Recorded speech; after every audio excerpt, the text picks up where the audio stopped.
Which profession is far less enjoyable than most people realize? Veterinarian. It's not all cuddling kittens and puppies. You get bit and scratched a lot, and you have to euthanize animals pretty much every day. It's hard.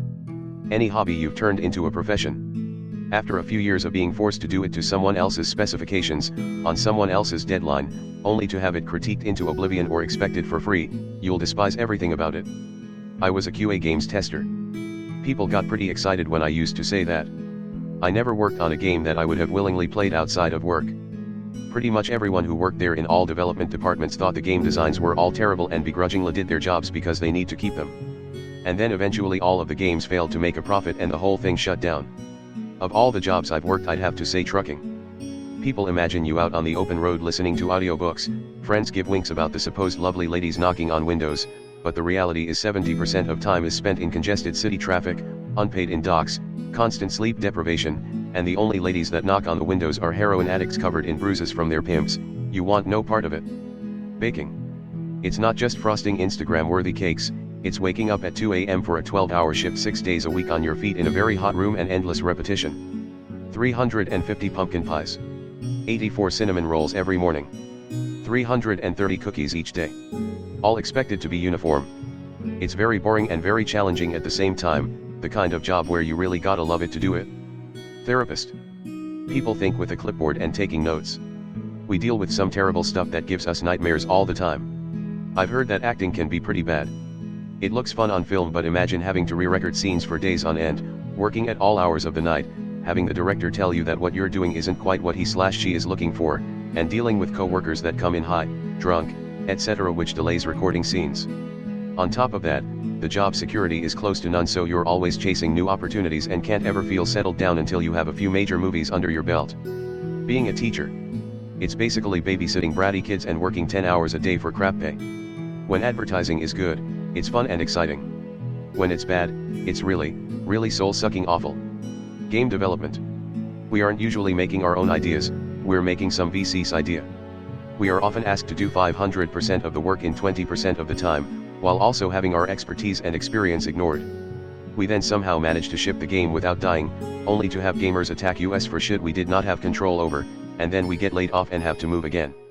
It fucking sucks, but apparently we can't say that to people because they do not grok that the job isn't just playing games all day and coming up with cool ideas.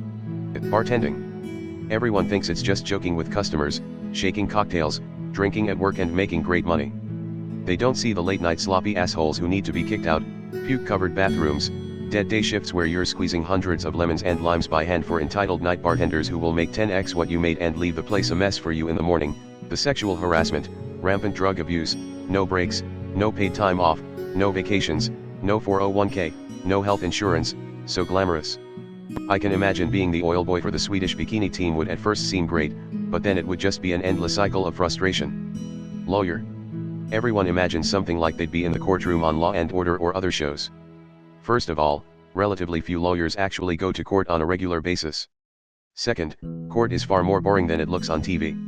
All the lawyers portrayed in entertainment are very well off, financially, but the truth is that most lawyers work in firms of 10 or fewer lawyers, and most solo practitioners sometimes go months where there's not enough income to pay their bills. IIRC, the profession with the second highest amount of suicides was attorneys. Dentists were first. Edit, a Google search shows the last 2 sentences are incorrect. Probably anything related to art. First of all, it's hard as shit to carve out a living doing it, but then it becomes a job, you lose the joy in it. I work in the animation industry. If I don't get a roll's eyes, so you're a child look, then I definitely get a oh my god, you don't even have to be serious, it must be so nice not having a real job, attitude.